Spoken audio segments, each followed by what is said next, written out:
Be live. Welcome everyone. We are live from London. I'm just gonna give it a minute until I can see that you guys are indeed in the chat. Let me know that you can hear me properly. If you've just clicked on this video and you don't know what you're watching, this is a live stream in London. We've got about 9 minutes before we officially get started with a walking tour. We're just waiting for everyone to connect. So if you're watching the replay, if you are not live with us today, but you're watching a replay in the next few days or weeks, feel free to skip the next 9 minutes to go straight into the walking tour. And welcome Tish. Hi Catherine. Sarah is here as well. Nice to see you here. Hello Linda. Right, most of you know the drill already, but I'm going to have to tap the microphone just to check that it's all working properly. So let me know in the chat. You should hear 3 tap. Let me know that you've heard that, just to check that we're all good. It is a new microphone. Mine was stolen in Ecuador. Hi Nikki, nice to see you here. And welcome Diane, always nice to have you along. So we've got about 8 minutes before it's officially time to start. You can hear me? Perfect, Satyam. Did you hear the tap? Hi Shaz, welcome. I never know if it's Shaz or Shaz, but nice to have you here. You've heard the 3 tap, perfect.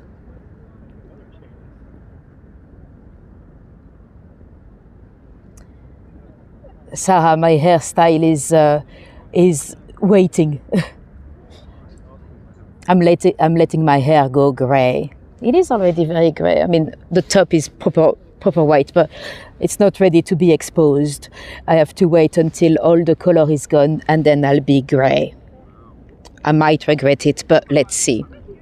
I've never let it grow before, so I don't know how it would look. It's not as I expected. I expected it to be proper white at the top and dark on the side, and it looks like I'm a bit salt and pepper everywhere, but let's see. Hi Caroline. And we've got about 6.5 minutes, I think, before it's officially time to go. Grey hair is cool, Tish. It's interesting you said that, because I found that every time I tell anyone that's like Gen Z, so like proper young, they're like, yeah, it's so cool, I love silver hair, yeah, it's so bold. And when I tell anyone my age or a bit older, they're like, ooh, are you sure about that? Ooh, you're gonna look 20 years older. Well, we'll see. Hi, Julie. And welcome, Cheryl. So we've got a few minutes to go. If anyone was completely new to me, if you don't know what you've clicked on, this is a live walk in Camden Town. We're just waiting a few minutes for everyone to connect. And I'm Natalie.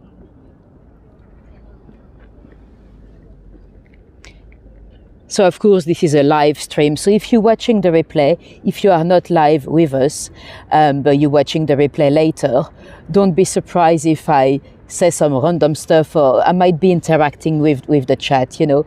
Sometimes when you watch the replay, you're like, what is she on about? But sometimes I'm just reacting to the chat. I try to repeat what's in the chat, you know, for people that watch the replay or have the chat closed up, but sometimes you forget, you know.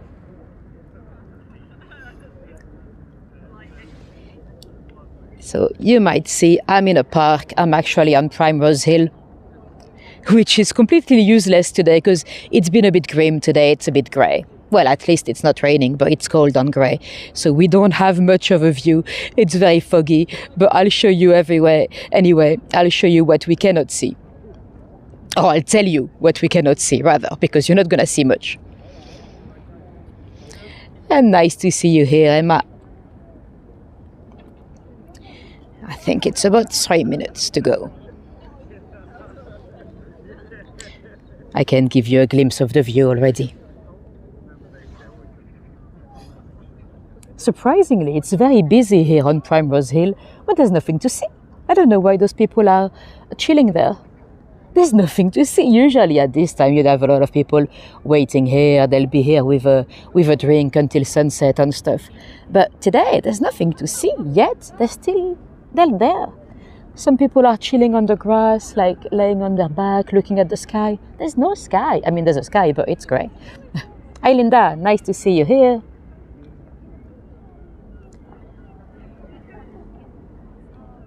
You've got white mixed with blonde and it's deliberate. Yeah.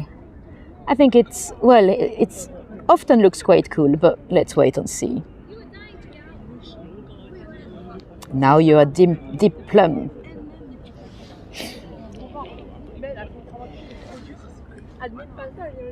So we still have a few minutes, we're just waiting.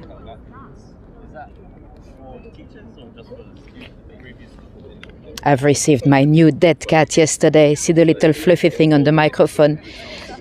Right on time. Although it's not very windy today, so it would have been fine with no dead cat.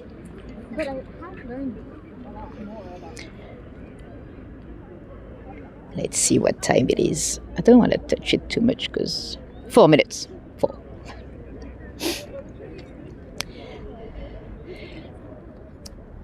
If anyone was completely new to me, we're not just chilling here for the full live. We're just waiting for everyone to connect. And if you like those live walking tours, you might want to consider subscribing, because it's very easy to miss them. So the best way not to miss them is to subscribe. This way you're much more likely to see them on your homepage. So today we're going into Camden Town.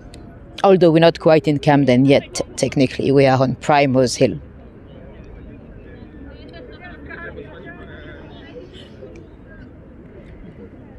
Hi Mitzi, and welcome anyone that just joined, anyone that I've not greeted yet. If I've missed any of your name, you're very welcome.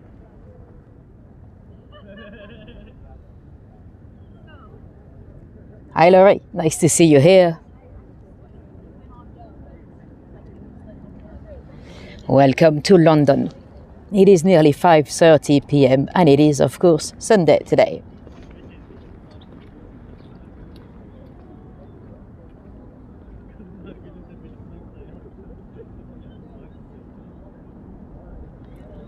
Welcome, ma'am. Which app? Do you mean Hego or Beams? Well, technically Beams was not an app, so I guess it's Hego.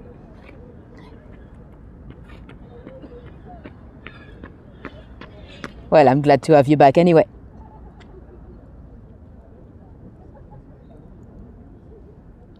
If anyone was completely new, if you don't know what Hego is, that was an app that used to stream virtual tours during COVID time.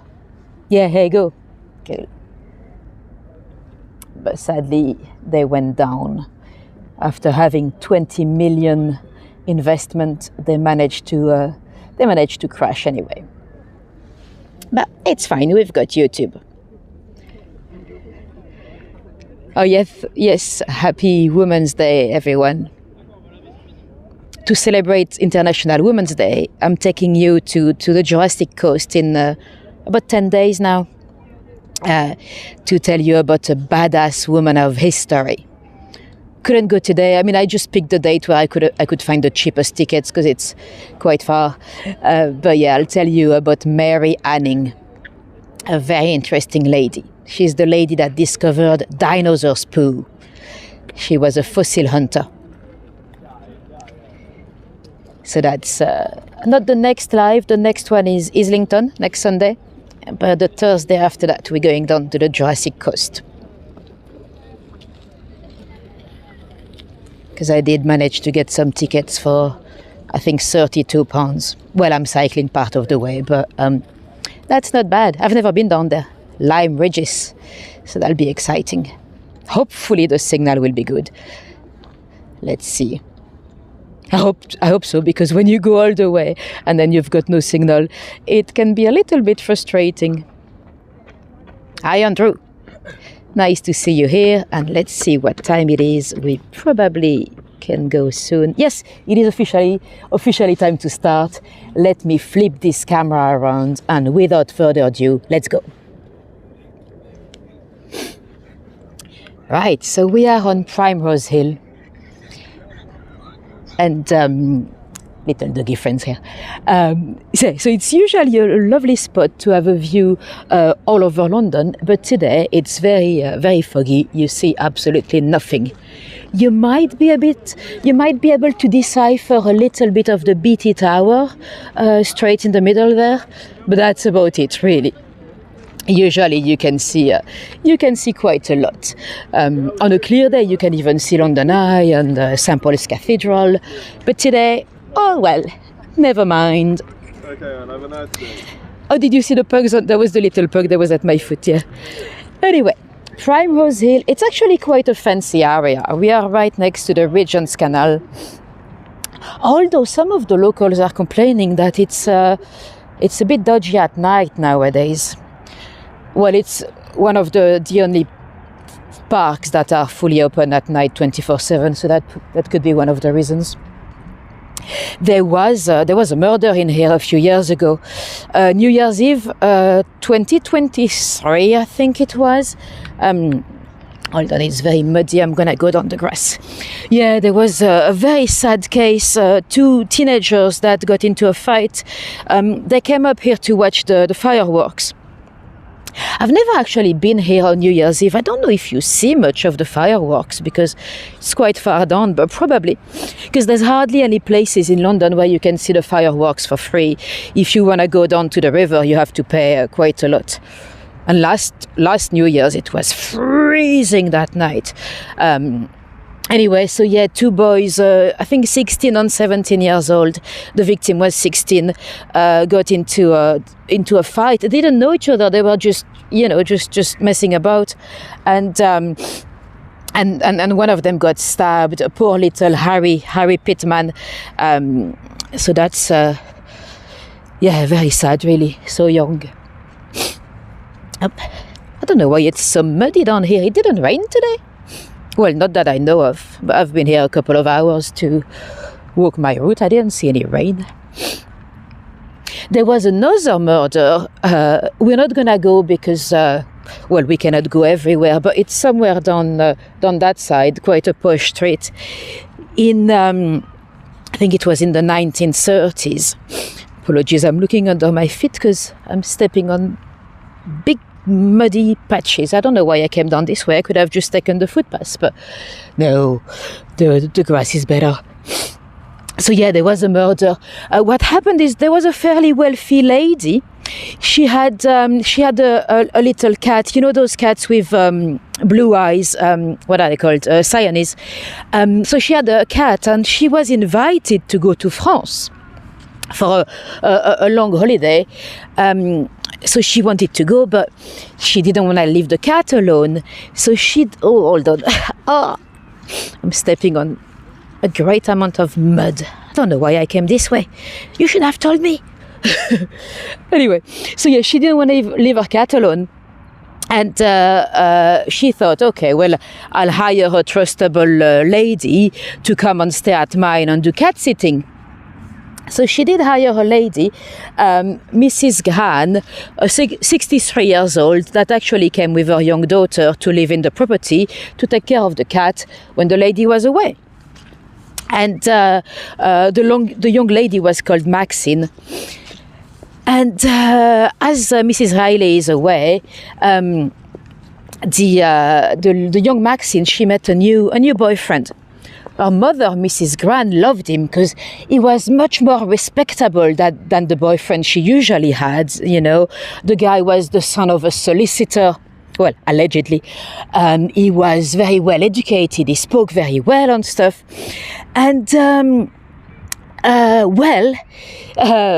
Mrs. Gran, so the lady that was just cat sitting, decided to take him as a lodger.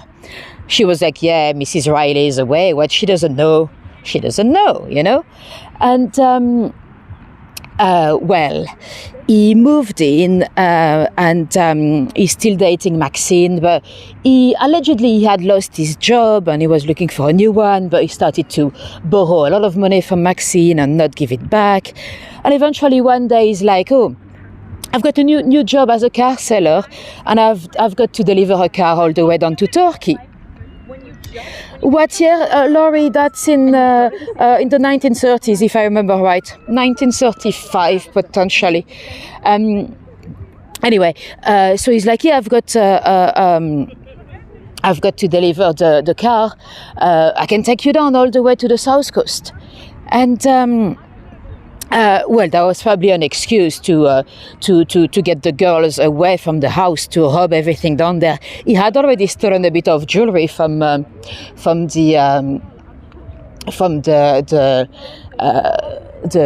landlady, and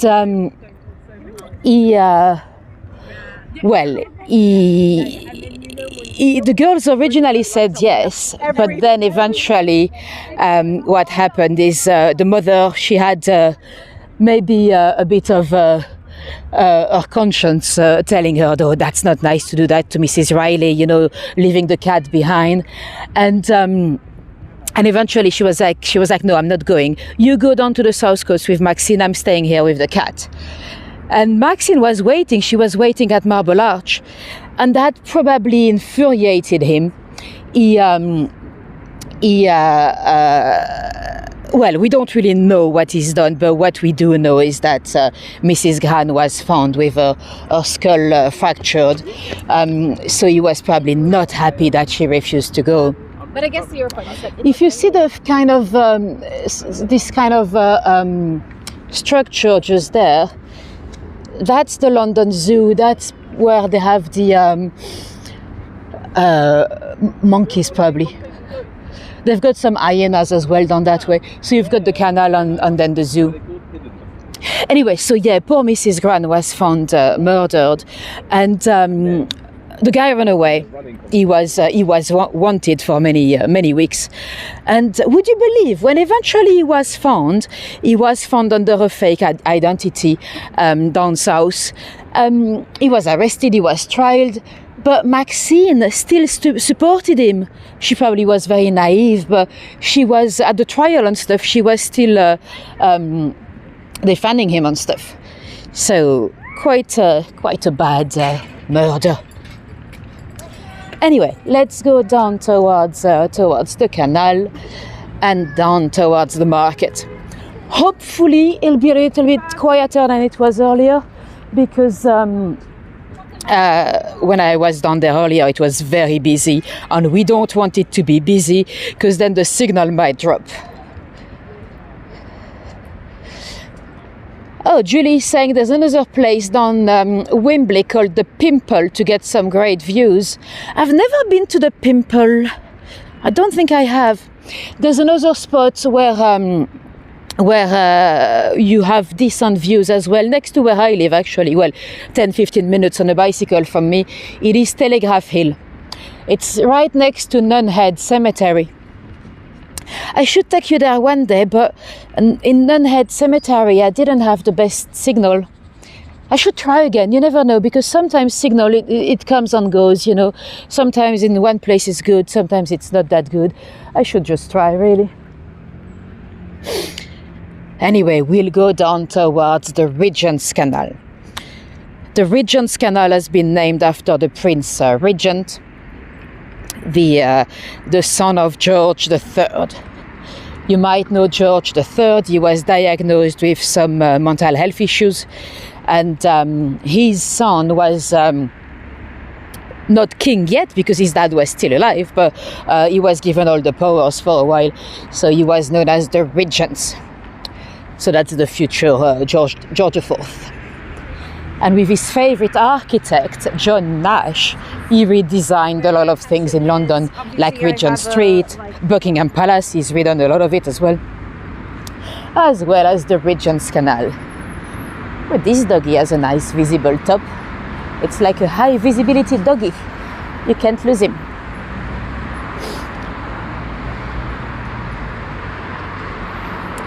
Right, let's cross over down here to go towards the canal.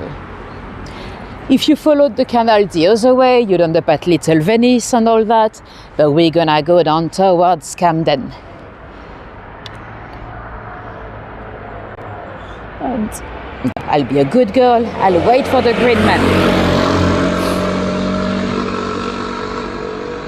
what I didn't tell you, on Primrose Hill, where we started, there was a crazy plan in the 1820s.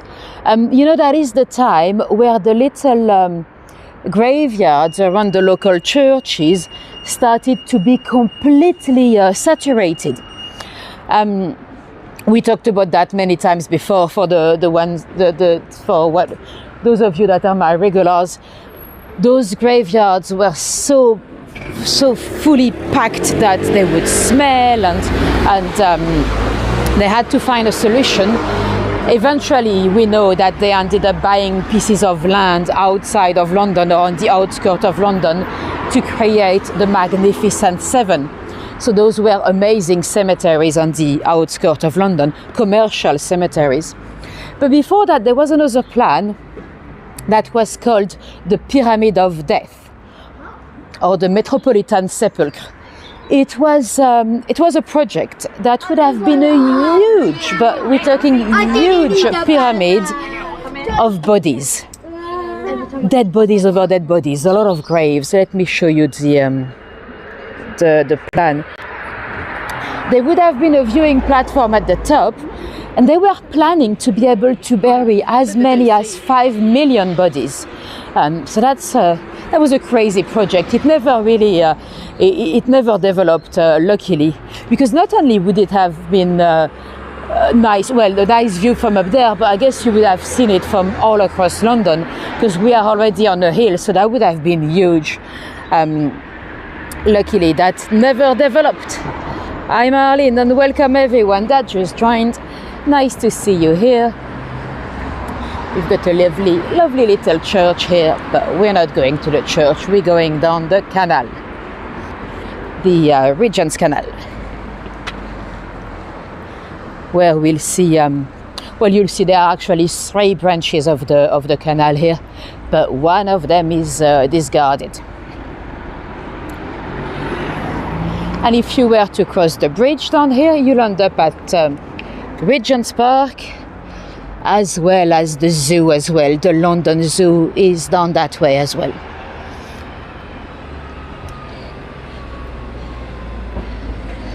Regent's Park is one of, yes, millions, Nikki. I think 5 millions in total. I mean, that would have been ridiculous. They, they did up to for a sec. Right, this beautiful restaurant here, this is the Feng Shan Princess. It is a Chinese restaurant, as you can tell probably. It is rumored to be one of the favorites of Paul McCartney. And behind it, it's actually a discarded canal. You know, the canals were used to transport the goods, and a bit like train tracks, train tracks, they can be discarded, you know. And on the other side, this is the way down towards Little Venice.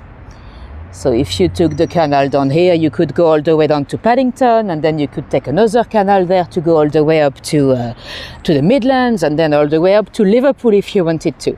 We've got a great network of canals in the country. But we're not going down that way. We're going towards Camden. I do apologize. Sometimes at the beginning of the canal here, there might be some ups and downs with the signal. So I'm gonna try not to say anything too interesting right under the bridges here. But they're like, you can get up. Oh, you lived on Gold Walk Road. Nice. Right. Oh, actually, the signal looks okay so far. So you might see a lot of people living on how the sound is breaking up. Yeah, it doesn't surprise me. It's going to be much better in a second, so I'm going to try not to say anything too interesting for now. It's happened before down here, but hopefully in about 200 meters it should be better. I think it's because of those big bridges. Heavy, thick walls can damage my signal. Now you'll see a lot of people living on their narrow boats. London is a very expensive city to live at. Actually, Camden, it's the borough. We've got 32 boroughs in London. Camden is the borough where people spend the largest amount, the largest proportion of their wages into their rent. It's not the most expensive borough, not at all, but it's the borough where people spend on average 2/3 of their income into their rent. It is a lot, but it's not far off the average in London, really. London is a very expensive city. So a lot of people actually kind of dream, including myself, of stopping to pay a rent, you know. So you might think that living on a narrowboat is actually a cheap way out. Not necessarily. It could be very expensive. Well, you could find a boat for like, I don't know, £30,000, but you still have a lot of monthly cost. First, you'd have to pay a survey before to buy the boat, just to check that everything is okay. Then you have to pay for your insurance, your river and canal membership. And also, most of the boats you'll see here, they are actually on a continuous cruising license. That's not too expensive, but you've got to move every 2 weeks. And you've got to do, I think it's about 22 miles a year. And you have to, they have some checks on everything. If you wanted a permanent mooring license around here, it could be £1,000. It could be up to 1,500 even. So that can be very expensive. So it's not necessarily much cheaper. Let me show you something. I hope the signal is better now. Look, they have a cow on their balcony. That's quite a nice deco to have.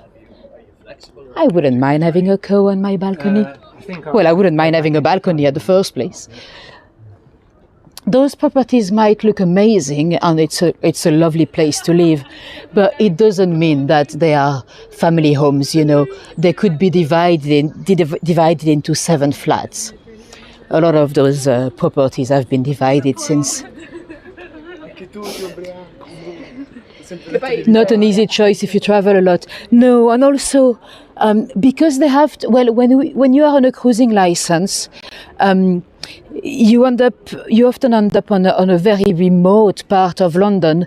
So if you have to cycle down to the office, it could make it quite a long journey.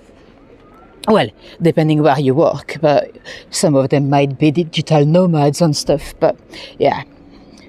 And also you have to consider the toilets, you know. In terms of the toilets, you've got different options. You could have, what a lot of people do nowadays, it's stuff like coconut compost. You could also burn the poo, but that's not very eco-friendly. You can get some kind of incineration system. Or you could just have a tank that you empty every so often as well. But that comes as a cost as well, you know. Or you can just walk down and do what you've got to do at Wetherspoons. Right, is the signal better now or is it still breaking up? Hopefully it's better. You might see a lot of street art, graffitis and stuff. It doesn't mean that it is legal. It's not. Well, it depends on the owner of the walls, but we are actually, in the UK, we're actually in one of the countries with the harshest penalties in terms of street art. All is well, perfect, thank you, Tish. It is quite rare, but you could end up going to prison. It happens. For changing the color of a wall. Now, where we are walking now, back in the day, that was the space for the horses, of course. Because when the canals were used to transport the cargo, you know, the canals are actually older than the trains. And you know, at the time, the only other option was to stick the goods on the back of a horse, you know. And if you were carrying, let's say, China or beer or whatever, that wasn't very convenient. So the canals were quite good, but those boats on the canals, they were not motorized. They would have been dragged by horses. So the horses would be where I am now, and they'll be dragging the boats. That's why straight ahead you'll see a little, like a little step down here. I'll show you. This little, those little steps there, that's for the horses that used to fall down. So if the horses were to fall into the canal, most of the time it's not the end of the world. The canal is not very deep. It is about 4 feet. So even I would survive, because even I am a bit more than 4 feet. But yeah, if you'd fall into the canal, you could use this little stairs here to come back up. Horses or humans alike. You do see a few humans falling into the canal as well, because of course Camden Town is a bit of a party place, you know. People, well, you know, it's the home of punk, and there's a lot of music gigs around here, and a lot of clubs as well. So you often see some people a little bit intoxicated down here. Anyway, see the little, excuse my finger, but see the little spot down here for this graffiti. This is actually a lovely place if you are a street artist. It's actually a lovely place to come and paint, because it's difficult to access. You know, if I wanted to go and paint there, I'll have to get wet or go on a boat. I cannot just walk there. So if I was to paint a piece of art down there, that would last a bit longer than the London average. The London average for a piece of street art, it is usually about 3 months. Usually after 3 months it's gone.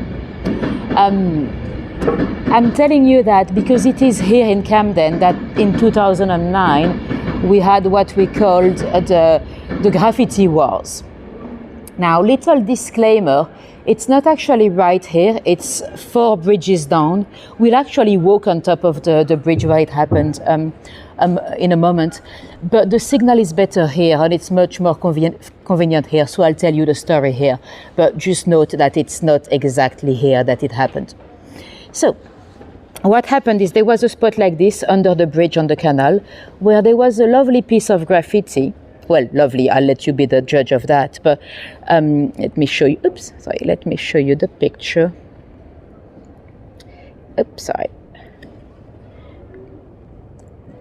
So the one at the top, that's a piece of graffiti from an artist called Robo that was painted in the 80s, I think 85.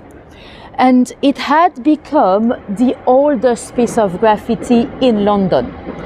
You know, a lot of people like murals, but they don't really like graffiti writing. There are 2 schools really in graffiti. You've got the murals and you've got the graffiti writers. They often even call it calligraffiti. And this piece from Robo, if you looked at the second photo, that's what it looked like in 2009. So it was a bit vandalized, but it was still visible, and it had become the oldest in London, so it was fairly well respected by other artists. And that's when Banksy came in the scene. Allegedly, there was a first meeting between Banksy and Robo that did not go down well. According to Robo, according to Banksy, he never knew who Robo was.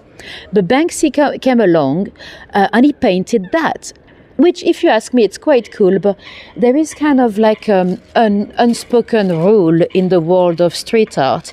It's that it's okay to repaint over anyone, but you have to repaint them fully. It's not okay to just cover them partially. So that, I mean, if you ask me, it's quite cool, but Robo was infuriated. Robo had stopped painting. He didn't want to get caught again, you know, I think he had kids and stuff. He had stopped painting, but after Banksy did that, Robo came back. And I'll show you what he did.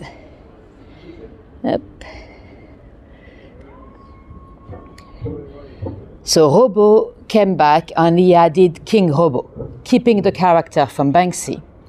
Banksy was having none of it. He came back and added the FUC. Robo came back and deleted the FUC. Now, let me show you what happened next.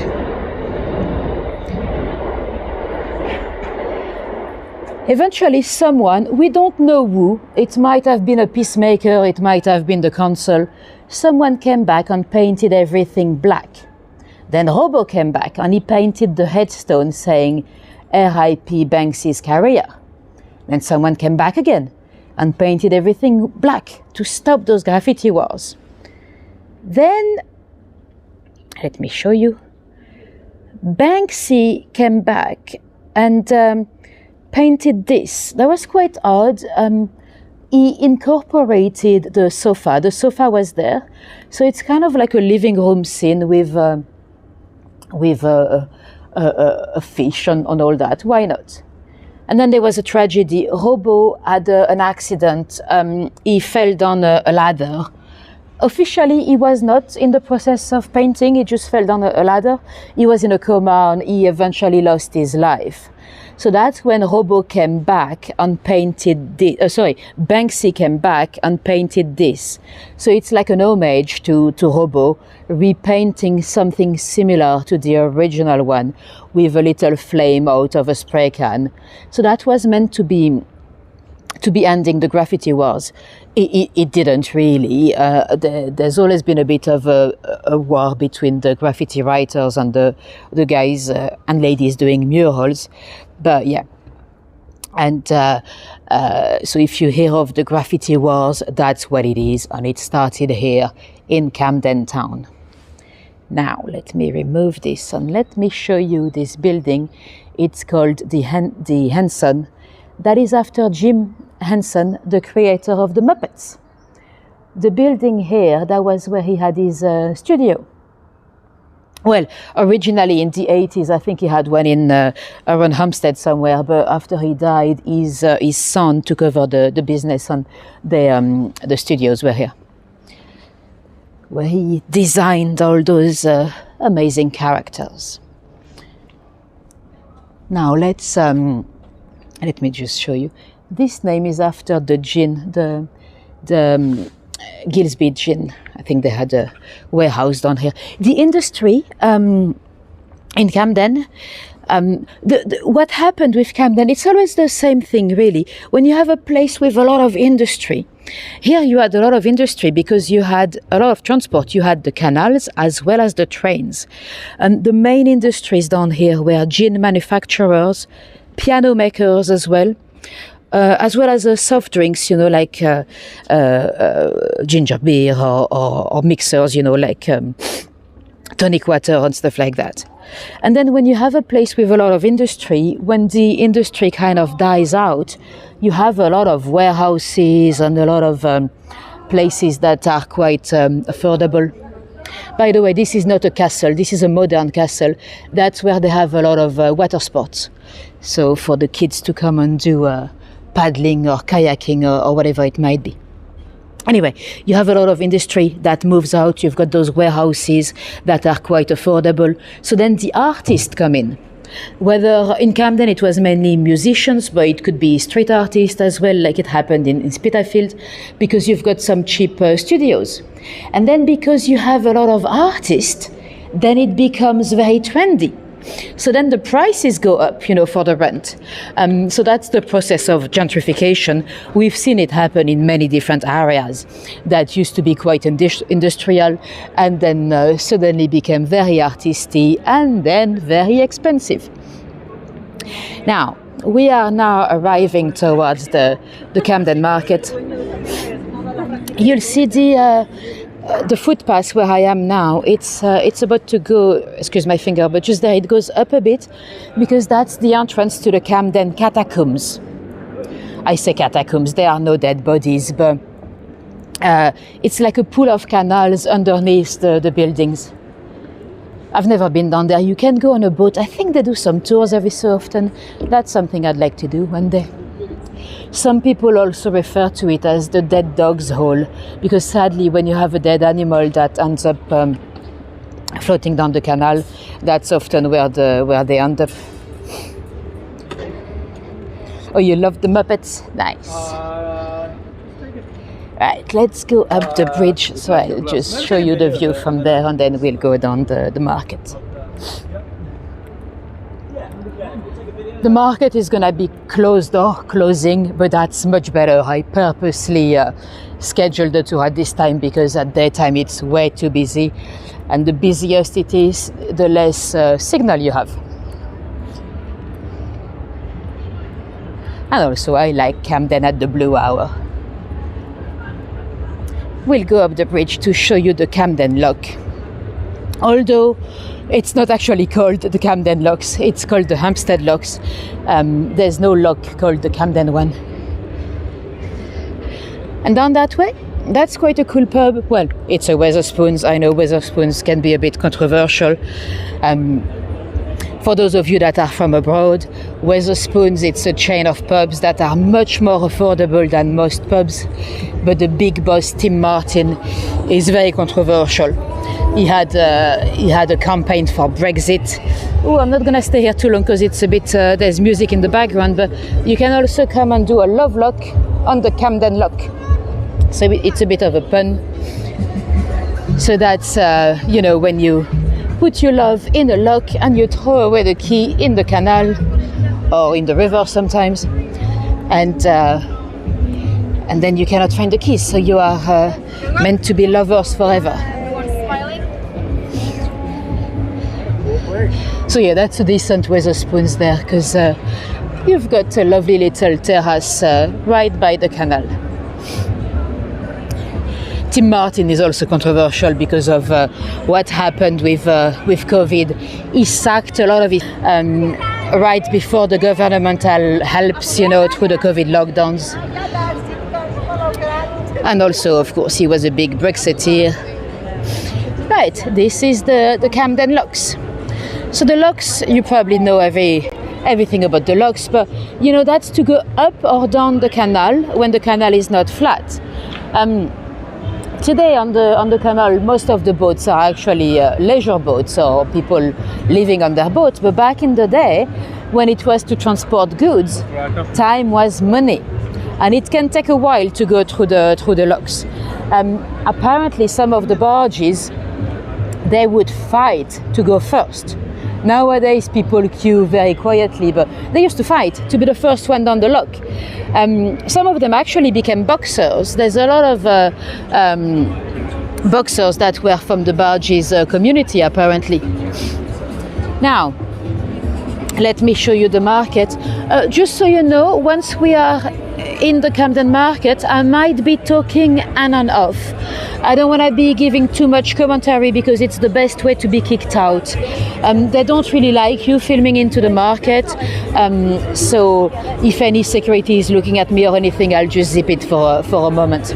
And I'm gonna try to go quite quick down this way because I can hear the music, and you know the music on YouTube, it's a big nightmare because although I'm not the one playing it, although it's just in the background, I could get a copyright strike.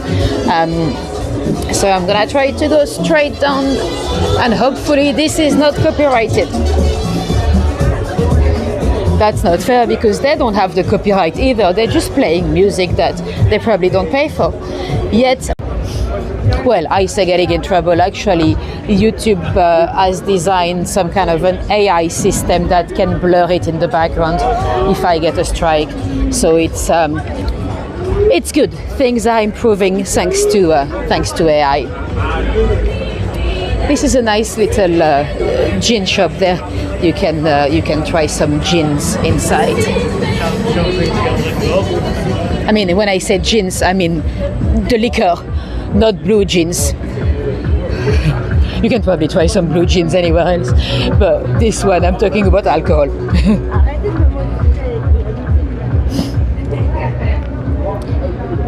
This is probably one of the most famous views in Camden, with the train tracks above our heads.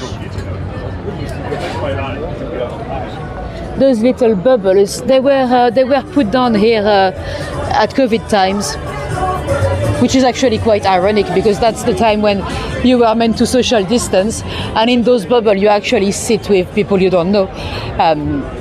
But it's quite convenient when it's raining. It is still fairly busy, so I do apologize in advance if the signal goes up and down. when you walk down here, very often they make you try a little bit of fried chicken or whatever it might be. Happy Sunday, exactly 1344. Right, let's go down this way. So the Camden Market, well, I should say the Camden Markets because they were 5 originally, but this one is a former stable. You can actually still see that it used to be stables. So all of this, it was actually a horse hospital. You know, horses carrying goods down the canal and everything. They used to get tired, they used to get injured. So this was a huge horse hospital. And eventually it became redundant, of course, because we don't really use horses to carry the cargo nowadays. And this location here, I'm gonna go quite quick because again, there's a lot of music. This used to be the site of the Vagina Museum, to my left. Yes, you've heard this right, the Vagina Museum.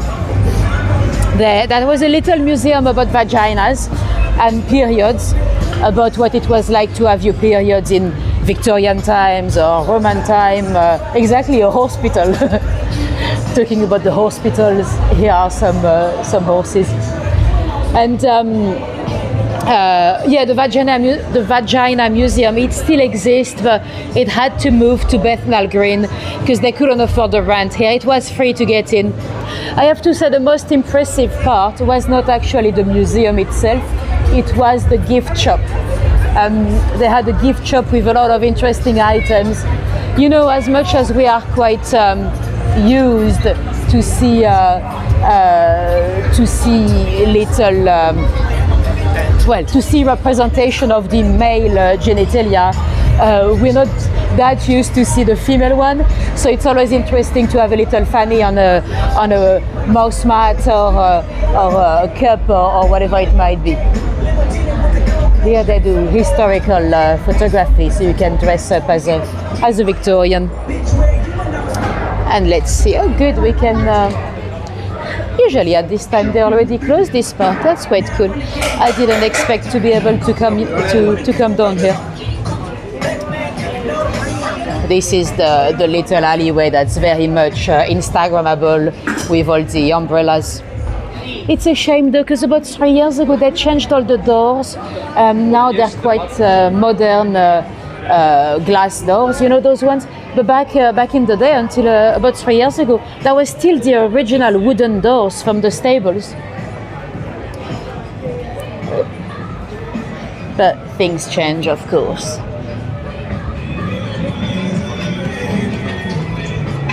I think I know why they don't really like you to film down here. It's because not all of the items have the copyright. For example, I remember once buying here a T-shirt of Alice in the Wonderland, but like a punky version of, you know, they don't have the Disney copyright, for example. And we've got a London icon down here. Well, actually, 2 London icons. We've got Mr. Bean as well. Let's go straight down. Nowadays to make it more Instagrammable. And we'll take a ride down here to go and see Amy Winehouse.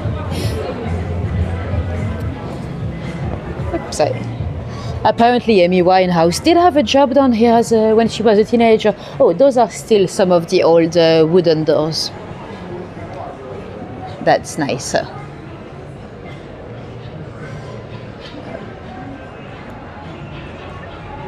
Anyway, let's go and see Amy Winehouse. Amy Winehouse, she lived at 3 different locations in Camden actually. I'll show you some of them if I have enough battery. I might have been a little bit too ambitious with the hood today. I've added quite a lot to the tour, but my phone battery is not as good as it used to be, so hopefully we've got enough. Anyway, here is Amy. She's actually live size. She was quite short. She was 5'2", I think she was. And we're gonna go because there are some kids queuing to take the photos. I'm trying not to frame any kids on YouTube because, well, you know, we're not meant to. Anyway, Amy Winehouse, that's a statue that was put here in 2014, I think it was. She was, you might have noticed, very skinny. She did suffer from eating disorders, as well as mental health issues, depression and addiction. And you know, it's been only 15 years since her death, but we can really see how we've evolved, you know, in terms of how we treat mental health issues on ED and stuff. Because at the time, the journalists were not nice with her. They were quite harsh. Anyway, again, I'm not gonna stay here too long because of the music, but this is Cyberdog. It is a shop for party animals. It used to be a gin distillery, actually. Now it is a shop that feels like a nightclub. If you want some fluorescent clothing to go clubbing, that's where you'd have to come. And the basement is also quite interesting. The basement is actually a sex shop, but they don't really give you a warning. You know, you're browsing through a lot of fancy clothing and stuff, and suddenly, oops, you are in a sex shop. So if you want to learn how to say "let's get out of here" in many different European languages, you come down here to the basement. Because what happens is you have a lot of tourists from France or Italy or Spain, and you'd have the kids with their mother going down the shop and be like, wow, wow. And then they go to the basement and they're like, oh, mira, mamá, mamá, mira. Oh, regarde, maman, regarde, guarda, mamá, guarda. And then the mum would look until she realizes that she's staring at a pair of butt plugs, and then she'd go like, let's get out of here, you know, andiamo, vamos, on s'en va. So you can learn how to say that in many languages. Anyway, let's go and see Amy Winehouse. Well, at least some representations of her. Let's see. We've got a piece of street art here that has been here forever. Some of you might remember when I was doing this tour at the time of Hego, she was already here. This is from an artist called Otto Shades. This is a stencil. Of course, there are different types of street art. You know, you can do freehand, you can do stencil, you can do stuff that you prepare at home and you come on stick. In terms of risk taking, stencil is a little bit quicker, you know, like Banksy. Compared to freehand, the risk is minor because, of course, it's usually made fairly quickly because you cut them off at home and then you come and do the art. Because the penalties would depend on the owner of the walls. If you get caught and the police turns up and they're like, oh, do you have permission? If the landlord doesn't mind, that's fine, you know. But if the landlord wants to take you to court, it could go quite far. So, you know, artists doing freehand in the middle of the night, well, it doesn't have to be in the middle of the night. Sometimes it's in the middle of the day. If you turn up with a ladder and a high vis and a little helmet, looking very official, most of the time no one questions you. You know, it's when you come with a hoodie and a little shoulder bag very quickly that then people might be like, hey, what are you up to? Anyway, did you guys see Baby Reindeer on Netflix? You know, the show that came out a couple of years ago now, maybe 3 years ago even, about a young comedian that works in a pub that's being stalked by a Scottish lady played by Jessica Gunning. It's a great show. Anyway, he works in a pub and there's a customer that walks in and she starts to stalk him. At first, he feels a bit of pity for her, so he does kind of become friend for her to an extent. This is the pub. This is the oily cannot say it, Oily Arms. That's the pub where it happened. It's not the pub where it's been filmed. It was actually filmed in Stoke Newington, I think. But what happened is the real lady, because it is a true story, the real lady, Fiona Harvey, she recognized herself in the show. She sued Netflix, and she did an interview with Piers Morgan where she told them that it was the pub. Now let's cross over. The Oily Arm, it was also a favorite of Amy Winehouse. Amy used to come down here. She had a cocktail in there that was her favorite. It was called the Rickstasy. It was, if I remember right, 3 shots of vodka, 1 Southern Comfort, 1 banana liqueur, and 1 shot of Baileys. So quite a strong cocktail. She never walked behind the bar, but she sometimes popped behind the bar to serve some drinks to people. She always loved giving people drinks.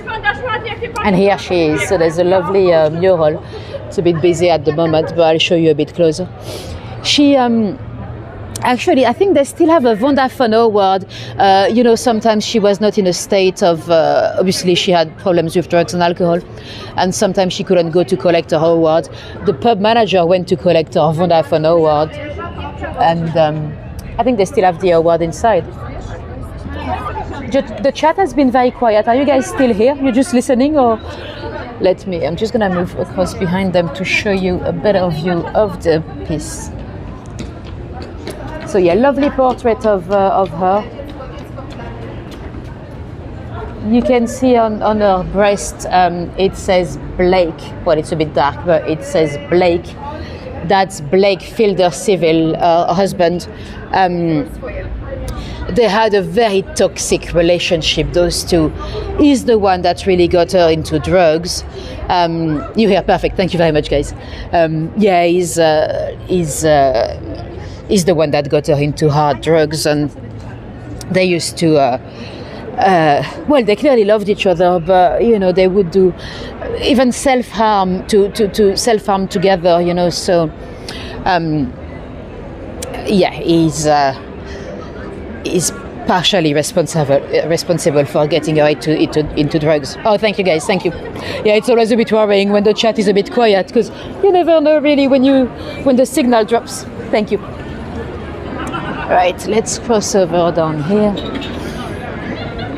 Amy, she was, she lived here in Camden, and she was writing her own lyrics. So that's why a lot of the songs are very personal, because she would write about what she experiences really. Let me show you down here. There was a series of portraits. I'm just gonna pop the camera down the railings. So yeah, the lyrics are very personal, when she says, "We only say goodbye with words, I died 1,000 times, when you go back to her, and I go back to black."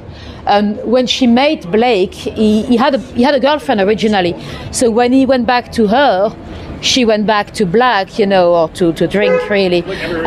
So everything was very personal. When she said, they want to send me to rehab, and I said, no.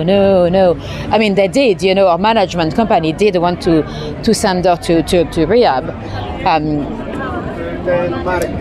Let me try to, don't know if it's going to be much visible at night, but there's a building with some eggs on top. I'll show you. I don't know whether you'll be able to see at this time, but let's see. Sometimes you never know. Yes, we can probably see. Right, excuse my finger again, but that's for you to see. See the building down there? It's got some eggs on top. That's because it was a movie studio. Not a movie, a TV studio. They used to do the TV morning on MTV.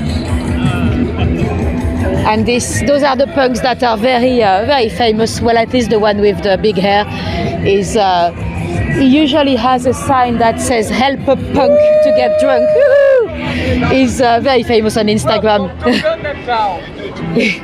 He's got this sign that says "Help a punk to get drunk," so you can give him a bit of money and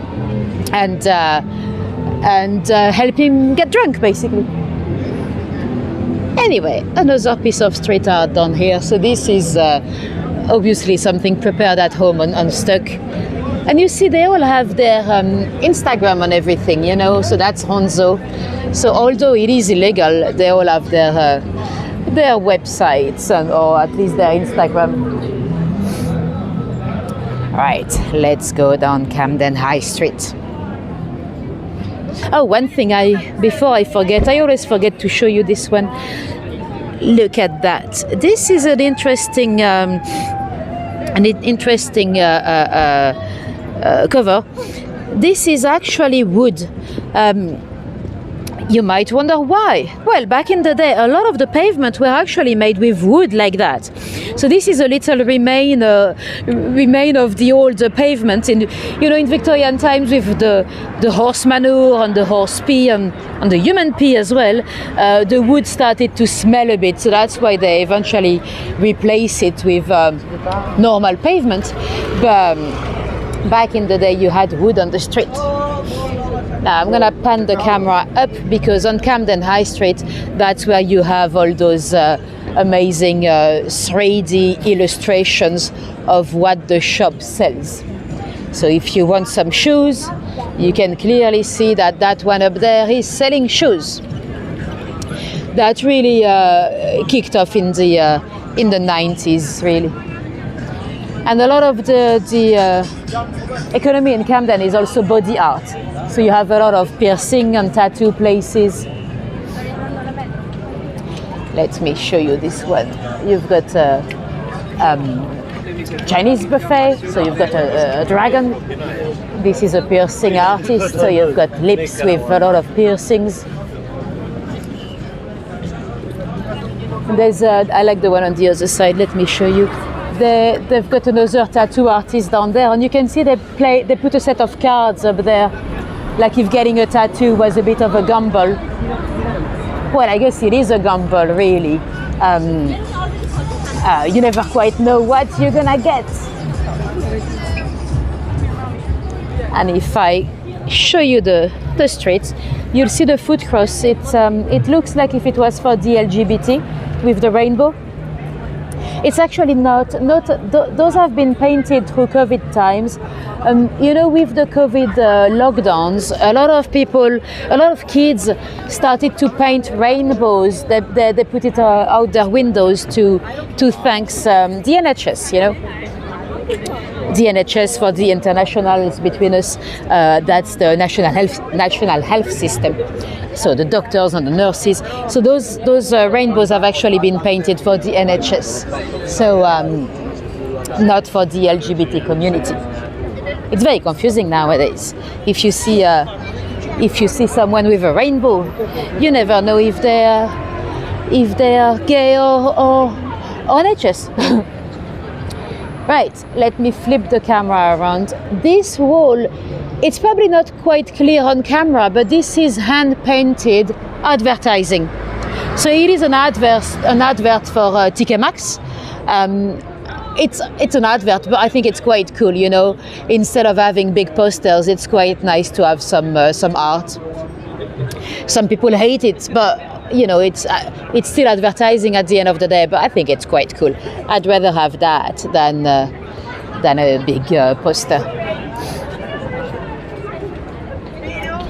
Now on the other side of the street, we're not gonna cross, but let me show you from here. Oh, actually we can cross. It's all pedestrianized now. It wasn't the case a few years ago, but now it's all pedestrian, so why not? The building with it's hard to see on camera, but it's full of vegetation. That's the ITV studios. And where you have the car there, that's Poppy's. That's one of the best fish and chips, really. We've got four. We've got one in Notting Hill, one here, one in Spitalfield, Soho. So Pat's the guy that started it. He started working in a fish and chips at the age of 11. His job was to cut the newspaper. You know, at the time the fish and chips were served in newspapers. It's illegal nowadays because of the inks. And Poppies, it's also the site of a murder location. In the before Poppies, in the 1930s, there was. No, I'm on YouTube. Yes, I am. Yeah, yeah. Thank you. Yeah, it's there was also a murder down there in the 30s. It caught fire at some point. There was like a little shed down there that caught fire. And they found the body, and there was a letter in the typewriter that says Samuel Furnace, no money, no job, like if it was someone that had unalived himself. It wasn't. They found he had a bullet hole, and it was not Samuel Furnace. Samuel Furnace was actually the murderer. He managed to evade justice. He did get caught, but he had some poison in his jacket. So as he got caught by the police, he actually drank some acid, and he did not get tried. Anyway, this is this part of London has changed quite a lot since even since I've been in London. I've been in London for about 18 years now. At the time, this street was full of little independent souvenir shops. You wouldn't see Ray-Ban or Vodafone or Starbucks or KFC. We still have a few souvenir shops. I'm not sure they sell exactly the same items as they did 20 years ago. Back in the day, or back in my days, those shops, you know, from the outside, you'll see them selling a lot of souvenirs or trinkets or postcards. But when you went down the back, you could ask them for legal highs or scales, you know, the scales for the drug dealers that are, or for the scientists, but the very precise to the tenths of a gram and stuff. Or the little bags, you know, the little plastic bags for the drug dealers. Nowadays you can get all that online, but at the time that's where you'd buy it. As well as the legal highs, you know, those molecules that are not yet illegal, they would be sold. You know, there's a lot of new molecules that come to the market every year, and the government doesn't really have time to make them illegal. So that used to be the places where you could buy them. Probably not anymore. Now you can buy everything on the dark web anyway. This is new. See this, those things. This that's very new. I'm guessing it's because of the, you know, to avoid anyone coming with a truck. To avoid, I cannot say the T word on YouTube, but you know what I mean. The act of terror. And this market there, that actually makes me a bit nostalgic. Now it's one of those container parks, you know, like you have many in London. But back in the day, there was a lovely market where you could bargain for clothes, and you know, sadly the little traders that had their stall in there before the refurb, they couldn't afford the new rent, you know. Anyway, I need to speed up a bit because I see my battery going down. Oh, we still have quite a big way to go. So this is Inverness Street Market. That's another Camden Market. And you know, when I said earlier Camden is a bit of a party place, a few years ago I had a job down here as a club promoter because my day job didn't pay enough. And on a Friday or Saturday night, across the street there, you'd have one of like a high chair, you know, like you see for the lifeguards at the swimming pool and stuff. That was for the police to stand on top of the high chair to spot a fight miles away. And down here, you had a little hello.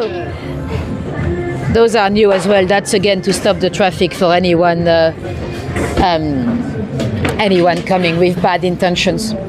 Anyway, yeah, down here at the time you had a little, like a little van or a little bungalow with volunteers inside, like nurses volunteering to avoid calling an ambulance, you know, when people are too intoxicated on the street, whether they're drunk or they're on drugs or both.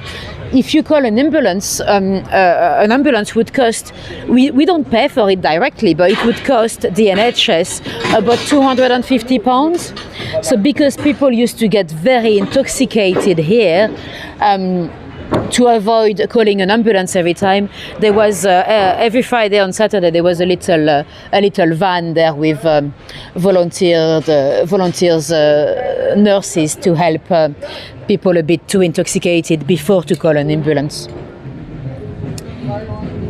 I think it was right down here actually. I used to promote a club called Bar Solo down here.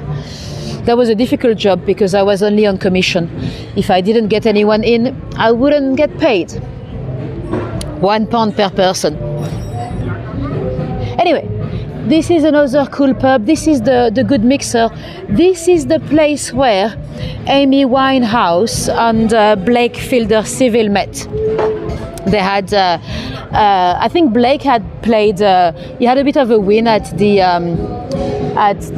bookies, you know, at the betting shop, and he bought Amy. She had a bad day at the recording studio, and he bought her quite a few drinks. That's probably the only drinks he ever bought her, because after that he became a bit of her bank. And the building down there, that was a very early homeless shelter. Beautiful building. They did things quite well in Victorian times. Anyway, let's go down that street. Did you guys see the movie with Maggie Smith, The Lady in the Van? That came out 10 years ago now? Maybe a bit more. I think it was 2015. I'll show you. I think I've got a picture of the poster. There we go. Did you see that movie? I'll show you where it was filmed. So The Lady in the Van, that was a true story. That was a story of Miss Bennet. It is the story of a lady that was. You loved the movie, yeah, it was very good. There was a lady that was living in her van. She was known as Miss Bennet, but that's actually an alias, a fake name she used.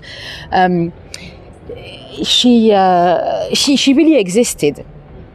I'll show you the building. What happened is there was a house here, it's the one just there, that belonged to Alan Bennett, the playwright. And this lady, she was an old lady, very grumpy. She was actually difficult to like, according to Alan.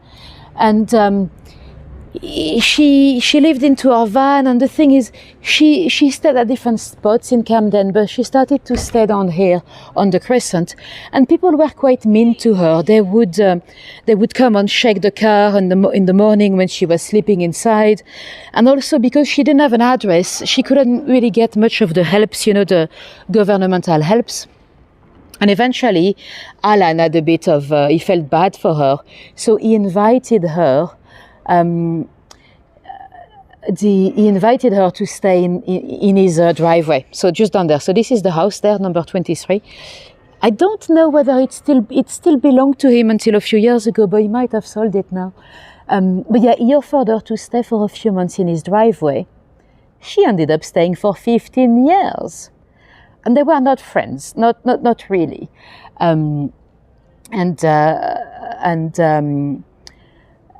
Alan Bennett wrote the script for The Madness of King George. Oh, I didn't know that, Tariq. Interesting. Yeah, he was a playwright and a screenwriter as well.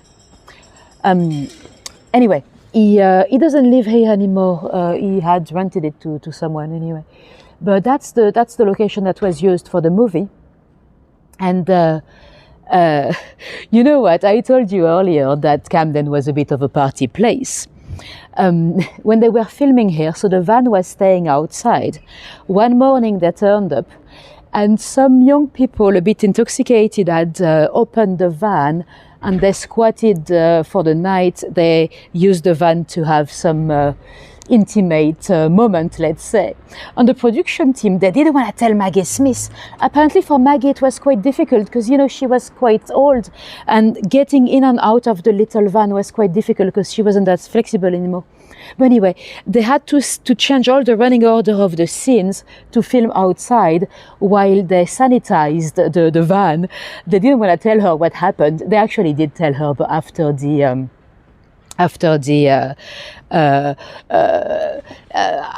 the scene was finally shot. So yeah. Anyway, if you've not seen it, great movie. It's and it's a true story as well. What happened to the real lady? I think her real name was Fairbank, something like that. She had actually done a hit and drive. She had killed. Well, she considered herself responsible. She had had an accident on the road where she killed a motorcyclist. So that's why she ran away using a fake name. And anyway, let me flip the camera around to show you another building. At number 70 here, right across the street, there's another lady that you might have heard of. She lived down here as a recluse for many years. Her name was Catherine Dickens. We're talking about Charles Dickens' wife. You know, Dickens was a great artist and a phenomenal writer, but the way he treated his wife was quite unacceptable, really. I think they had 10 children with his wife, and he actually blamed his wife, Catherine, for having too many children. I mean, apparently he had placed, first they started to have separate beds, then he placed a bookshelf between the beds, then he started to be in a different room and lock it at night, and eventually he ran off with a young actress, very young actress, so quite a classic scenario, I'm afraid. And he dropped his wife. I don't think they ever really divorced, but he dropped her, and he tried to get her. He tried to claim that she had mental health issues, and he tried to get her sent into an asylum. We don't know what really happened, you know, we never really know what happens in a relationship. I mean, maybe she went through menopause, but apparently she was completely sane. They do have a lot of letters and they have the reports. Apparently she was completely sane of mind. Anyway, she lived in that property for quite a few years as a recluse, really. I think even some of the kids kind of sided with their dads. But yeah, that was kind of horrible to do that to your wife, you know. And having too many babies, well, we all know how it works. Come on, I mean, you know, how can you blame your wife for that? And also, I think his mistress was very young. I mean, he would have been in his 40s, and I think she was 18 or something. So yeah, a bit there, you know. Anyway, we are now going down the Parkway. Because of Regent's Park, that's just behind me. So that's basically the way to go down to the park, where there was also a very terrible murder I think it was in the late 90s. Christmas Eve. Hello. Well, Christmas, we think it happened at Christmas Eve, but there was a gentleman that he actually worked for the police. He was a mechanic. He was fixing the police cars at Kentish Town police station. He did not turn up at work after Boxing Day, and you know, well, people imagine that he had drunk a bit too much. You know, Christmas, it happens. They didn't worry straight away. And he was actually found, I think 10 days later or something ridiculous, in his apartment here on Parkway. He had been tied up to his bed. Little pause in the story. This is the Dublin Castle, another pub that is claimed Amy Winehouse had a lot of drinks at. They have a lot of music gigs and stuff. it's a free house. That means that they are not tied to a brewery. They can sell whatever beers they want, because you have a tied system with the pubs. Some of the pubs are tied in with a brewery, like the Sam Smith or the Green King or whatever it might be. Anyway, quite a cool pub.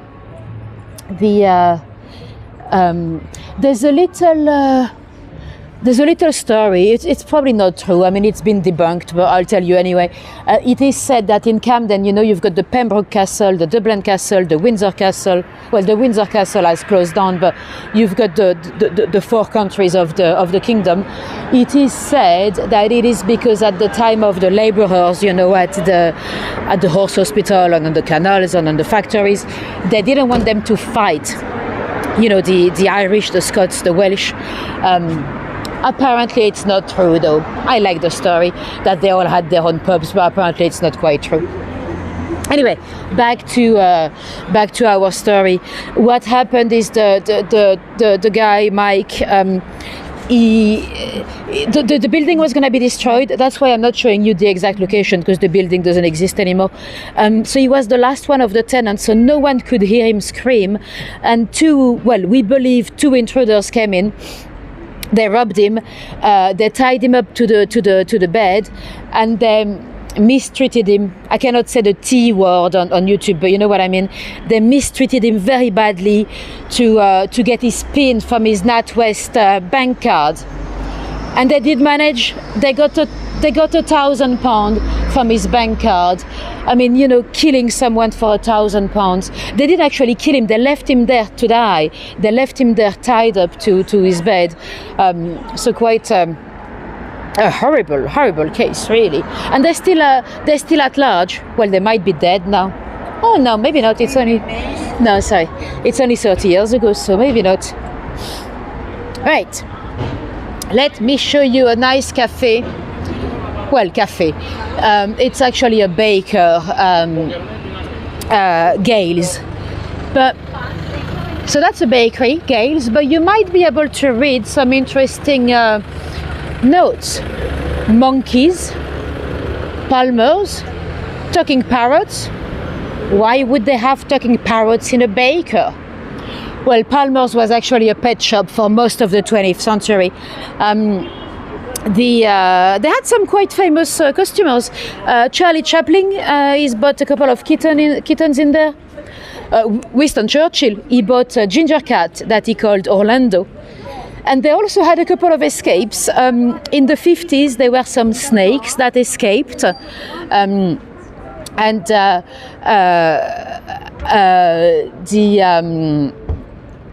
just gonna cross here. And when the first escape happened, they paid some local boys to go and look for the snakes. It is said that they didn't find all the snakes, and some of them have survived, and they still live by the Regent's Canal. And there might have been another escape in the 70s, because they had a break-in at night, there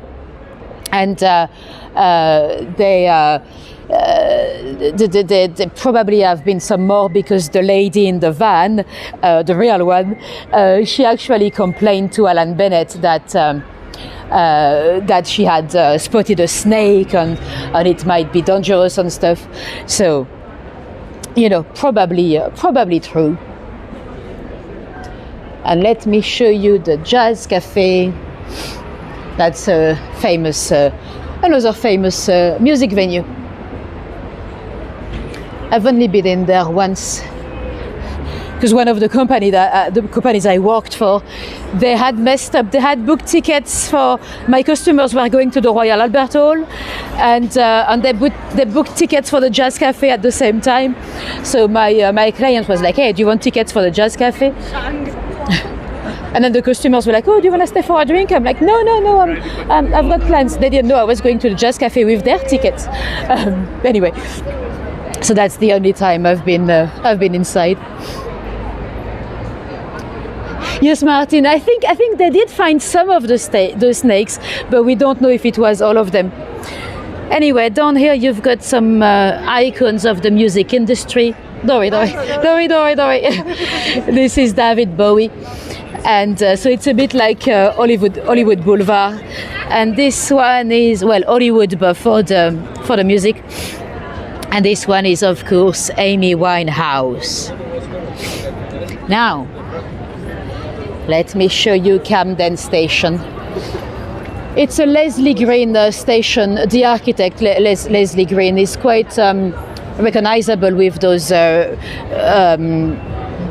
tiles that are a very specific color. The station used to be a bit larger.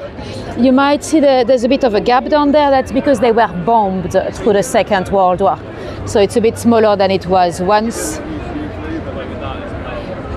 And they also have big bunkers that were built in, I think, 1942. So towards the end of the war, huge underground bunkers. They go all the way from here, all the way down to Mornington Crescent. They could accommodate a lot of people. But they were hardly ever used because, of course, that was after the Blitz. Now, let me show you another cool pub. Oh, it's green. I should go when I can.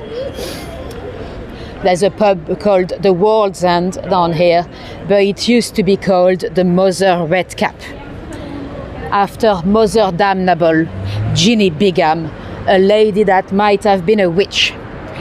So this is the pub, and they have little plaques on the side behind the gentleman being checked. You see a little plaque there. That's the story of Jeannie Bigham.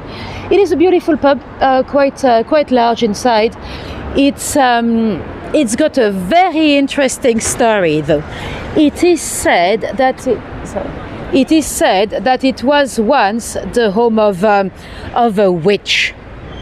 Now, if we go back to the 17th century, Camden Town didn't exist. Camden Town was just a junction on the way down from Hampstead down to Kentish Town, really. At the time, you had only a junction and maybe a couple of ale houses. And Jeannie Bigham was a lady that lived here. She had... oh my God, I need to speed up the tour because I've got only 30% battery. She had... well, her parents, it is said, might have been hanged for witchcraft. They have allegedly killed a little girl with witchcraft. So she was already raised in that context. And it is said that 4 of her husbands died or disappeared in mysterious circumstances. Well, it wasn't actually that mysterious. The first husband, we say husband, working class people at the time, sometimes they didn't actually marry. They lived like husband and wife, but they didn't always marry. The first husband, he was hanged. He had stolen some sheep in Highbury, which is funny because today Highbury is not a place where you'd steal some sheep. But yeah, Gypsy George, the first one, was hanged. The second one, he disappeared. In 17th century England, it's not that hard to disappear. And the third one, that's when it gets interesting. It was a chap called Pitcher. Well, there are 2 versions of the story. I'll tell you the both. I prefer the first one. It is said that part of his body was found into Jeannie's oven. Well, part of his body, I mean the private parts. I like this version of the story because technically he could still be alive. Well, not now, but at the time. I'm afraid the true version is that his full body was found into Jeannie's oven. When I say oven, you'd have to imagine like the 17th century ovens, like imagine like the one you see at Hampton Court and stuff. I mean, they were huge. You might ask me how did she get away with it? Well, somehow the local community rallied around her. They came to the trial and they said, no, she used to be quite violent when she was a bit annoyed, and he used to hide in the oven all the time. So like if it was an accident, like if he was hiding down there and got burned, so she kind of got away with that one. And then the fourth husband, well, he died. There was nothing that mysterious about it, So that's the story of her husband. So at that point, she's still kind of liked by the community. We believe she worked as a healer. At the time, they would use herbs and potions to treat people. it would be quite interesting if they did a bit more research on the subject, because some might have tried to create some stuff or potions that would prevent you from getting pregnant and stuff. But there's a fine line between a healer and a witch, you know. We don't know what happened. Did she just get old, or did she maybe develop dementia, or did she just get ugly, you know, something that would scare people. But it is said that she became a witch and people were scared of her, and one day the devil entered her property, and the next day she was found dead, frozen, like rock. So was the cat. And there was a potion still boiling in the big pen. Now that's a nice story. There is a letter that we don't know if it's a fake or not, but there is a letter that allegedly dates back to 1666 that was magically found in Victorian times. It's probably a fake, but it is a letter from a guy called Henry Foxall. He claims that he was with his. He claimed that he was in front of Ginny Bigham's house, and it's actually Lord Rochester that dressed up as the devil to go into the house. Now, number 7 here, that's also a murder location. But you know what? Let's go. Let me finish about Ginny Bigham and I'll tell you what happened here at number 7. So yeah, Ginny, you know what is the funny thing? If that letter is real, if the Henry Foxall was really with Lord Rochester, if the dates are correct, Lord Rochester, that would have been the second Earl of Rochester, John Wilmot. We talked about Wilmot when we were in St. James's Park. You know, there was a very dirty poem written about St. James's Park, where they talked about all the stuff that were done with the sex workers in the park at night. That has been written by the same John Wilmot, so it's probably the same guy. But anyway, we don't know if the letter is any real. Are you on time? Yes, Linda. Well, we still have quite a bit to do, but I've got very little battery in my phone, so I might have to skip the last murder. I knew that that might happen. I need a new phone, really. Anyway, let me tell you what happened there at number 7. There was a murder as well. There was a lady called Mrs. Hammond that lived in there, and she had a lodging house with a few gentlemen living inside, and her favorite one lived down the parlor, the downstairs. You know, they often, still today, they often lock the parlor so they can have a better, a larger bedroom to rent. And the guy that lived downstairs, his name was Charles, 31 years old. And one morning, out of the blue, the other tenant, John Rose, he came down to Charles' bedroom. They heard 4 gunshots. And then that was it. Rose went back to his bedroom, and Charles was running down the street here in the state of undress. Whatever that means for Victorians. I don't know if that means fully naked or if he just wasn't fully dressed. But so the murder victim actually ran to hospital. I love those little, there's a bit of straight heart here, little angels, really. Anyway, the murder victim run all the way to the hospital, but that's where and actually people were following him, but they couldn't. He was faster than them. I guess it's the adrenaline, you know, when you're trying to run for your life. But yeah, he died in hospital. And the other tenant, John Rose, was he was not well, so he was sent to Broadmoor Hospital. Right, now, I'm about to take you to a location we talked about in the past. Do you remember in my Christmas live stream, in the Christmas murder one, we talked about a lady, Mary Parcy, a lady that might have been Jack the Ripper? You know, we talked about her. she basically committed a double murder. I shouldn't go, but let's go.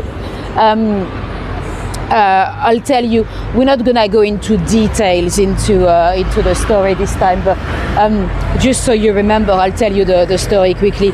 She had a relationship with a guy called Frank Hogg. They were not married. Actually, Frank married a lady called Phoebe, and Mary was fine with that. She was like, yeah, sure, marry her. She's pregnant, you marry her. You remember, perfect. And one day, so Phoebe, the wife, and Mary, the mistress, they're friends, they know each other. And one day, Phoebe received a letter to go and visit Mary. So she went with the pram and the baby Tiggy. Well, baby was called Phoebe as well, but they called her Tiggy. And that night she did not come home. The husband, Frank, was not worried because Phoebe's dad was unwell in South London. I think it was in Croydon. So he just imagined that she might have gone and visit the daddy. But that night, a body was found in Hampstead, so quite a big walk from here. And then hours later, there was also a baby that was found dead in a pram. The pram was full of blood.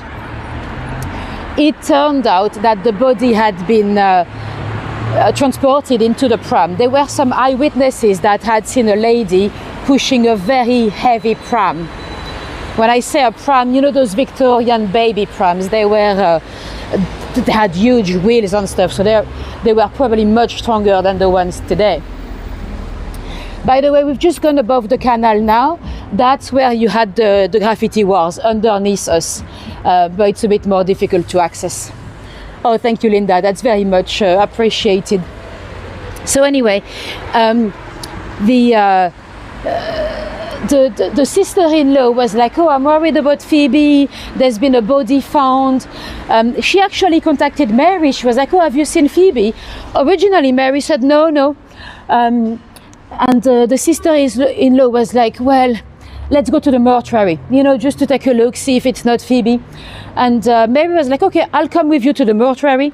Mary goes in first. She looks at the body in front of Inspector Abeline. So that's the guy from the Jack the Ripper story. And Mary is like, nah, it's not her.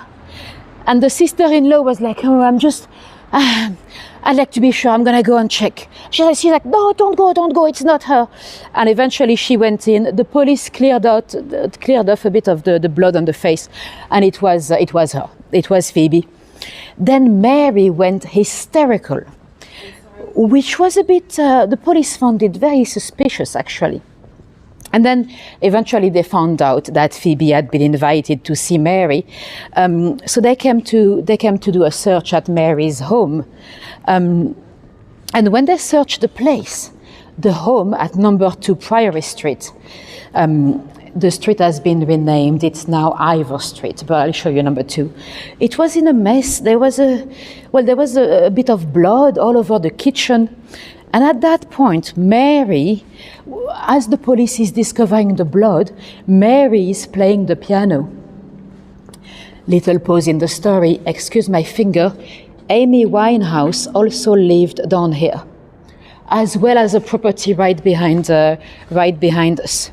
But we are here to see number 2 Priory Street. The number 2 is here. They've renamed the street because when you have a very infamous murder, that's often quite quite difficult to sell the properties and stuff. So often they actually rename the street, and sometimes even renumber. Oh, thank you very much, Christopher. That's very much appreciated. Anyway, as they found the blood, Mary started to play the piano, and then they asked her, what about the blood all over the kitchen? And Mary is on the piano, and she's like, oh, I was killing mice. So she was very, very awkward. Anyway, this is number 2. So I think this is the street. This is the building. unless they have renumbered, because if you look at it, it's a bit awkward. You've got number 1A, number 2A, number 1, number 2, which is weird. It's not in order. So it is one of those. There's actually an author. You might know her, a contemporary author. She's writing some kind of psychological novels about the catfish on the internet and stuff. Oh, let me show you the pub. This is the Old Eagle. That's a lovely pub. They have a cat. They have a little cat called Churchill, a little black and white cat. And this is the last place where a lady was found, Emily Dimmick. Well, last place where she was seen. But I'll tell you about Emily in a moment, if I do have time. Back in the day when we had,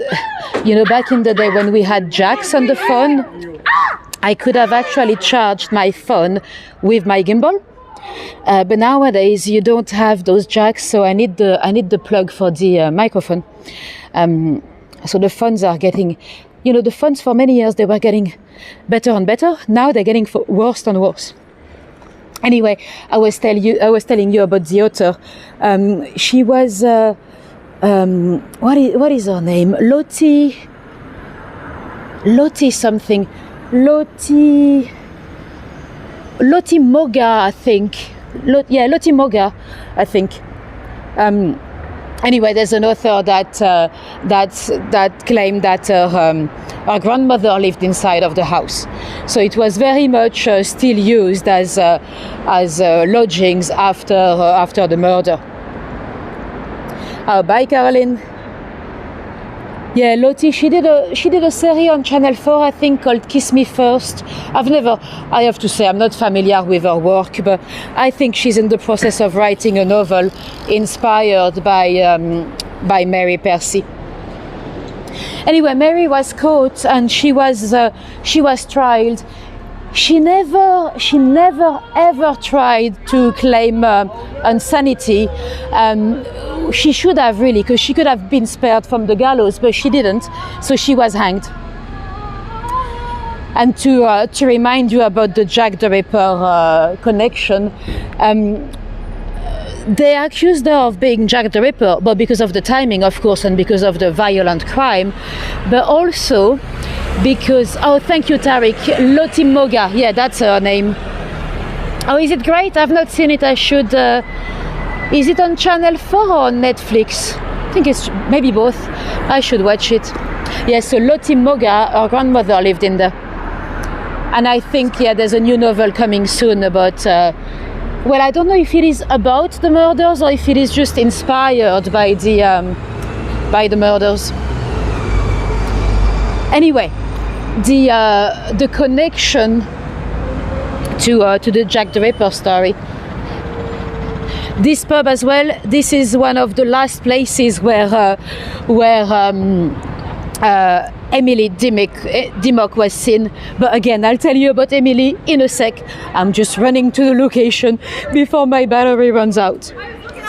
But to get back to Mary Percy, when she was in prison at Newgate, she was waiting she was going to be hanged, and she told her lawyer, no, don't do anything, don't make me look mad, I don't want to go to Broadmoor, but can I ask you a favor? Once I'm dead, after the hanging, can you place an ad in the Madrid newspaper? Can you say, it's not gonna focus. Sorry, it's a bit too dark. I wanted to show you the note so you can picture it, but it's not gonna focus. Never mind. Can you say MECP, last wish of MEW, have not betrayed. Now, we don't know what that means. We don't know who's in Madrid. We just don't know. And the lawyer did ask, does it have anything to do with the case? Mary is like, no, just do as I say. And that's why I can show you again. It might be focusing now because it's a bit brighter down here. Yes, the Jack the Ripper theory supporters, they would say that M, that'll be for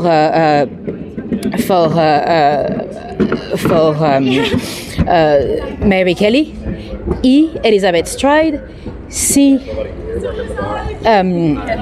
for MECP. Hold on.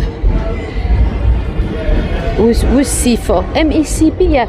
And P for Polly. So we've got Mary. Oh, sorry, it's not focusing again. Anyway, so we've got Elizabeth Stride, Polly Nichols, Mary Jane Kelly. We don't have. We will be missing one victim, but you know, maybe was Frank the husband involved? Was he Jack the Ripper? I think she was completely delusional. Oh yeah, of course, E for Edos. So yes, it's a theory. It's a nice story, and it's interesting to imagine that Jack the Ripper might have been a lady or a woman, but it's quite unlikely. And she never. Her behavior was so odd. Like if she did not even remember committing the murder. I mean, it's pretty obvious that it was indeed her. But personally, I think it looks a bit like the multiple personality disorder, you know? Those people sometimes can completely forget what they've done under a different, they called it alter, you know, those different personalities. So, you know, maybe she was just not diagnosed when she was unwell. Who knows? Right, let me tell you. Sorry, I'm kind of running because I've got my phone is going low battery. But I want to tell you one more story before we go. Let me tell you about Emily Dimmock. Emily, she was a lady that we are in 1907. She was a lady that had, well, a difficult life, but like many ladies in at the beginning of the 20th century, you know, when your only option was to work in service, you know, if you were a working class lady, that was pretty much one of the only jobs available. But when you worked in service, if you were sacked, you'd lose, well, your job, sure, but also your accommodation. So you could find yourself in the street by the blink of an eye. You know, you could find yourself on the street very quickly. So that's why a lot of people, a lot of ladies, ended up selling their bodies, and that's exactly what happened with Emily. She was in domestic service. She must have lost her job, and she started working as a prostitute here in Camden. She went under the name Phyllis. They often had a different name for their job because, of course, they wanted to save their respectability with their other name, of course. And Emily eventually, so she was often in the pubs. Two of them we've seen, the Old Eagle and the one down there, it changed its name since. And she met a young man called Bertrand. Bert was a railway worker. He actually worked at night on the train towards Sheffield. And Bert did decide to take care of Emily. They got together. He was giving her a bit of money, £1 a week. So she told him she was going to stop, right? She was going to stop selling her body. And they had an apartment here. I'll show you where. This is Agar Grove today, but it used to be called Sample Street. Again, murder location, they often change the name of the street. So they had an apartment with the landlord downstairs, you know, one of those lodging houses kind of again. But the thing is, Bertrand was away working from 4 p.m. till the next morning. So at night she was alone. So what Bertrand didn't know, he didn't know. She actually kept working as a sex worker. And one morning, the mother-in-law was coming to visit her son, and of course, Phyllis. And the relationship was not ideal, between them, because of course she was not massively excited about the idea of having her son dating a former sex worker. So Phyllis, or Emily Dimmock, was aware that the mother-in-law was coming in the morning, so she should be up, she should be welcoming her. The mother-in-law arrived here in the morning, and the door was locked. Emily was nowhere to be seen. So the mother-in-law was pissed off, of course, because not only is she agreeing to meet a sex worker that's dating her son, but she's not even up to welcome her. So the mother-in-law was waiting on the stairs there, waiting for her son to come from work. The landlady opened the door. She was like, oh, you might as well come and wait in the staircases. But eventually when Bertrand came home, he was very surprised that Emily did not open the door for the mother-in-law. Bertrand didn't even have the keys, so he actually dealt with the landlady so she would open the flat. When they got inside, the flat was a bit of a mess. They found a postcard album that had been opened, which was really weird because usually the postcard album was in the drawer, And they found Emily on her bed. Her throat had been slashed. She had been brutally attacked. Now, the police was called, of course, and they had to investigate. And poor little Bertrand had no idea that his girlfriend was still selling her body. But that's one of the... Oh, I probably shouldn't speak to... This is one of the tenants. He might not know that he lives in a murder location. So I'm just going to step back for a sec, because this is number 29, that's the one. But if you live in a murder location and you don't know about it, it's probably better that you don't know about it, right? Anyway, you know what? Let's go. This way I might have time to show you where Amy Winehouse used to, where she died. But I'm on 7%, so it might not be the case. Let's go. So the police investigated. One guy came forward. He said, oh, I've been kind of seeing her for months. And he said on that day she had received 2 letters. One inviting her to the pub down there, the one we've just seen, and another postcard that was only found much later on. I'll show you the postcard.